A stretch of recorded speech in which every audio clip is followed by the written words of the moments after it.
When I was 7 years old, my family and I, we normally always fish, and so we were fishing at a local fishing hole, and when we got there, there was a couple there fishing already, and so back in those days, it was just common for you to strike up a conversation with people, and so that's what my parents did. They struck up a conversation with the couple that was there fishing.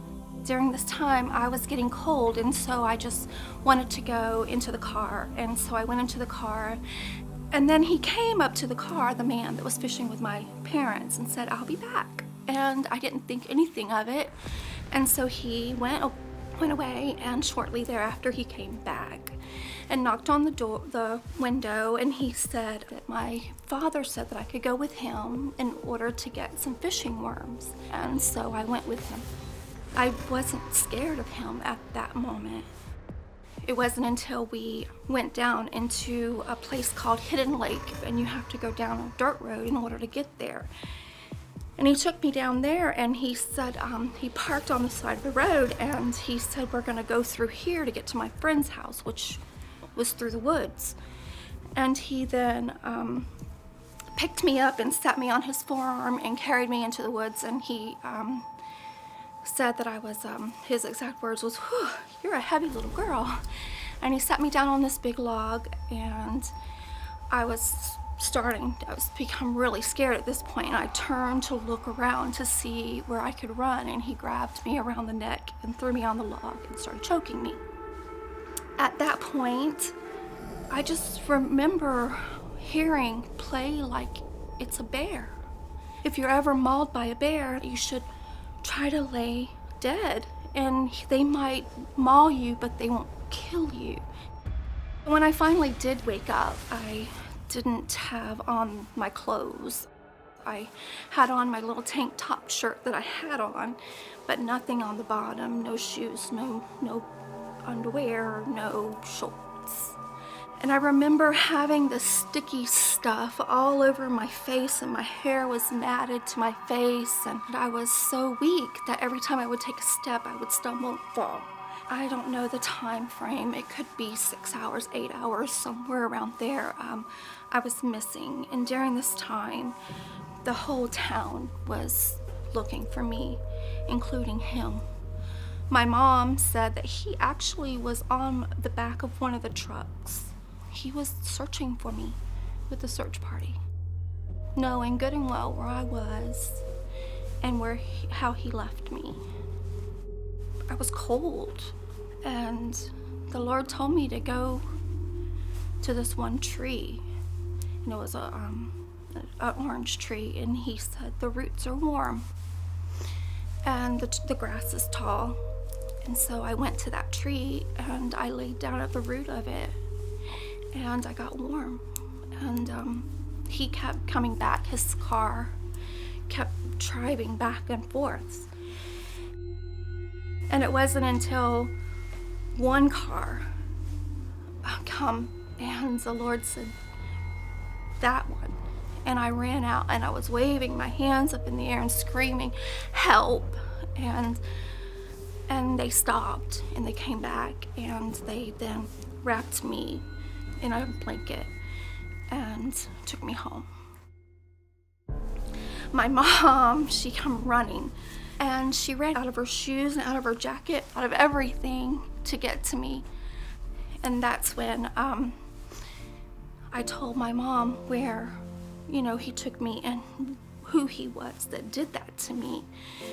The sheriff at that time, he said to me, or to my parents, that we need to take her to the sheriff's department immediately. So they took me out of my one little tank top shirt and had me stand there as they took all kinds of video pictures of me and all different, my neck, my body, and then took me to the hospital where the doctor said that my esophagus was exposed, and he had choked the meat right off my neck, and that I had more than 27 chunks of meat taken out of my body. The doctors did do a vaginal exam on me when I was, once I got to the hospital, and they did find that my hymen had been torn. I'm a survivor of a terrible abduction and rape, and I was left to die in the middle of the woods. This isn't the side of the story that breaks my heart. There's another side of the story. He was acquitted on all charges. Yes. Do you know why? They said that my testimony seemed to be rehearsed and coerced, and even though there was physical evidence that you were... they knew something had happened to me, and there was no doubt about that. you had sustained serious injuries. When I went to the hospital, the doctor said my esophagus was exposed. I had meat, bites, out of my body. Seriously, they knew something had happened to me and someone did something tragic to me. A few years later, your family got word that this man, Parker, was arrested in the rape and murder of another little girl. Yes. Tell me about that. So, several years later, the actual detectives actually came to my school. Back then, they could do that. There was no, parent needed, and they told me that that he had killed another little girl. And I remember feeling just like, I couldn't protect her, but he did confess to me during her trial. He confessed that he did this to you? Yes. In 1984, my sister Christy, she was kidnapped and she was murdered. She was 11 years old. We were celebrating graduation. It was a happy time. We had a cab to come, to pick us up.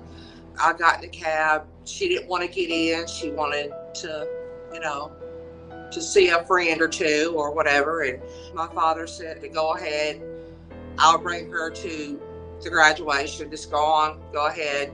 So we left, and when we went on ahead to the graduation, we kept looking for her. We didn't see her.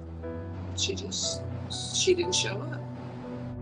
Every day there were search parties. And finally, they told us that the guy that was responsible had a roommate, and the roommate called in the tip to say, hey, you need to look at this guy.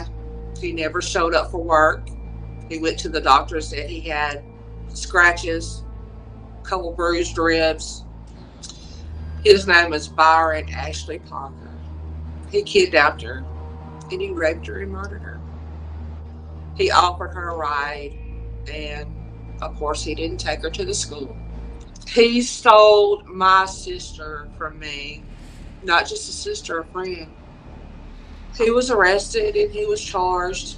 They went to trial. He was sentenced to death. Yeah, he's gone. But I don't get to see my sister. Wendy's a strong person. She's a very strong person. But I'm hopeful to maybe we could finally heal together. I just hurts. It hurts. It really does. Now, I'm told that in the 2 years between these two crimes, between Wendy and your sister, he was arrested for abducting 2 other girls, and he was punished with probation. But it's an amazing story. And, Wendy, with your story, unbelievable, the fight to survive, even at such a young age.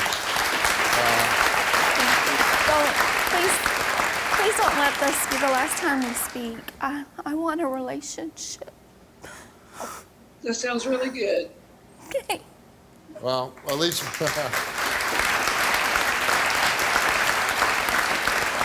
Well, hopefully one small, wonderful thing comes out of that. Thank you for joining us, Connie. Wendy, thank you for sharing your story, and we wish both of you the best of luck. Thank Take care. you. was raped. My name is Steve Wilkos, and I'm an investigative talk show host with a law enforcement background. It was my life or his. My job is to get truth and justice for everyday people. Watch our videos now.